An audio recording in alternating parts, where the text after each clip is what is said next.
Alright, here we go.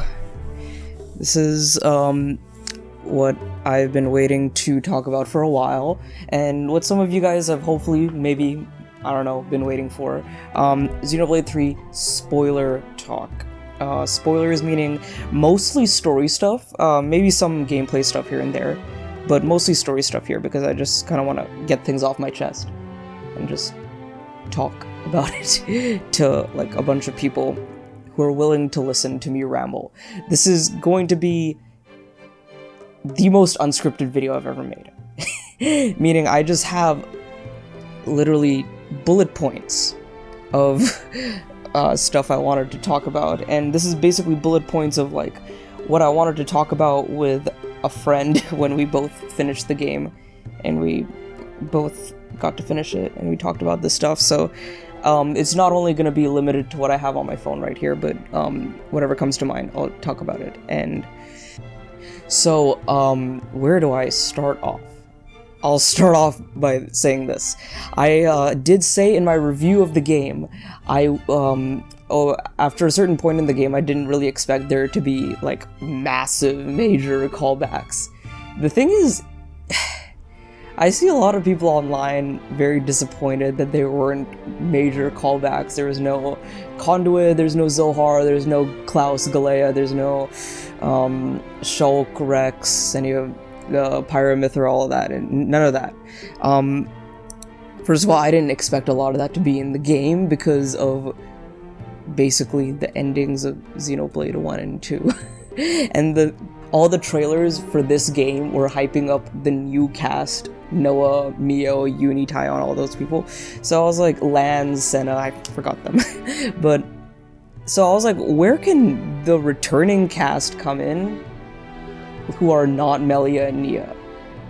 And how could they come into the story and not take away from the spotlight that these characters have? It's very, very tough because I've seen a lot of media do things like that where they bring, like, hey, let's bring a returning character into here and see, like, it'll help with the narrative, and it just takes away from the focus of the story. I'm really glad that Xenoblade 3 didn't do any of that.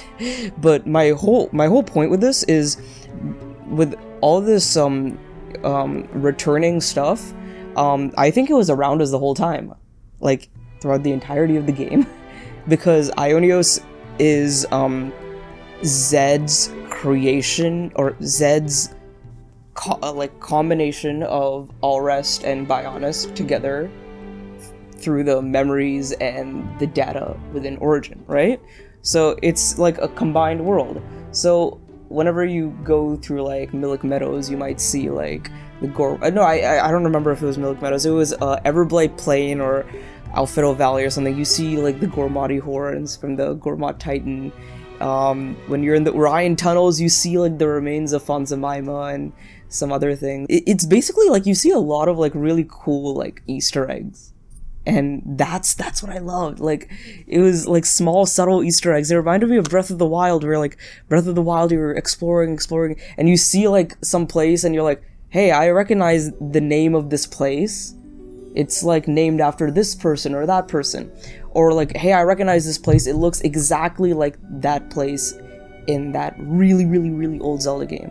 Like seeing Temple of Time, Ranch Ruins, all that, and then hearing like the small little bits of music in the background to like complement that.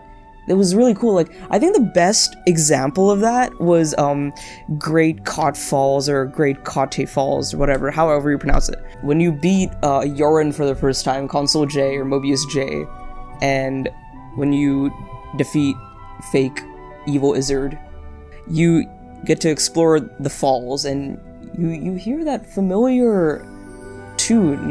You hear like remnants of like Magna Forest, which is it's really cool. Like, you're like, I recognize this, and it's interesting because you're in Pentalus region right outside Mactha Wildwoods.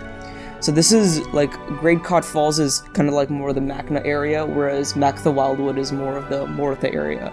Whereas they're still like fused because they're like, they just happen to combine those two areas. I don't know.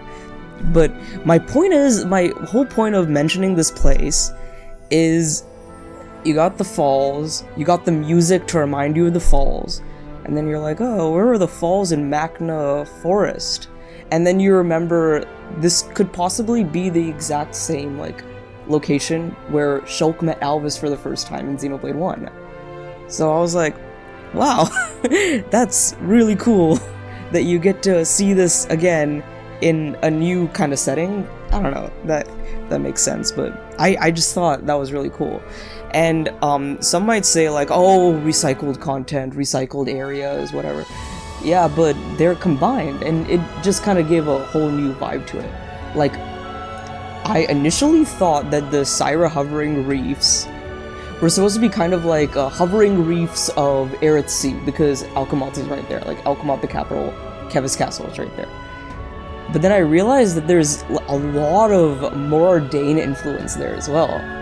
And a lot of the actual Aerith Sea that we remember is in Erythia Sea, in Cadencia.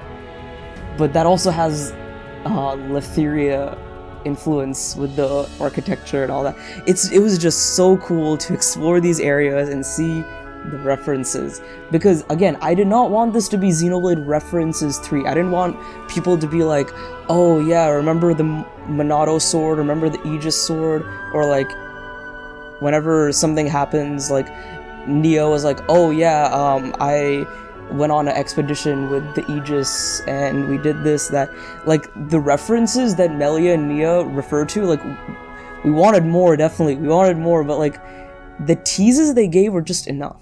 And let me talk about Melia and Nia real quick. I was totally fine not getting new other characters, and that's primarily, like, that's just a personal thing, because I already got my two, like, favorite Xenoblade characters in this game already. Melia, already perfect, and this game just solidified how amazing of a character she is. Here's the thing about Nia, though. Nia, I liked her in Xenoblade 2. Liked her character, really fun, really well-developed character. I just really liked Nia. But the thing is, when I saw the first trailers for this game, I saw that Nia was like an evil queen or whatever, I was like, okay, I immediately after the first trailer, I was like, yeah, they're probably not, like, that's either not them, they're brainwashed, or something, like, they're still themselves. Like, I did not believe for a second that that was them. But my whole point was, I was like, how is the silly, like, childish kind of... Nia's not necessarily childish, but she's got that playful energy to her. I was like, how is this person gonna be a queen of a nation? Like, how is that gonna work out? How? I really want to see that. And we saw it. And the thing is, I think out of, like, Melia, Nia, and maybe some other characters in this game, I think Nia's characterization and the writing for her was so well done. Because, again, I say, like, how is Nia gonna be represented as this sophisticated, regal queen? And she's got that personality. She's like, I am Nia, queen of Agnes. I'm so, like, sophisticated. She uses all these fancy words and everything. And then people are like, hey, we know that you're, like, we know, like, who you really are. Why don't you, like, be the real you? And then you see, like, the real Nia behind the facade, and she's like, I'm messing up, I don't know if I'm doing this right, did I do this right? Oh, yes, I did this right.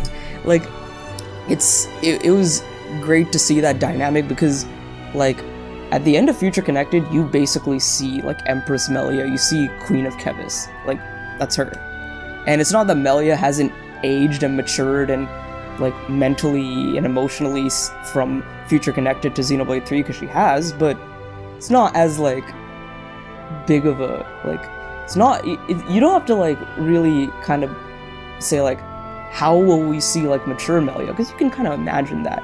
With Nia, I was like, I'm really excited to see how they pull this off, and they did it so well, because Nia is very responsible, very mature in Xenoblade 2, like, compared to a lot of the other cast at times, but seeing her in this game fulfill this kind of role, while also having that playful energy to her, was really cool.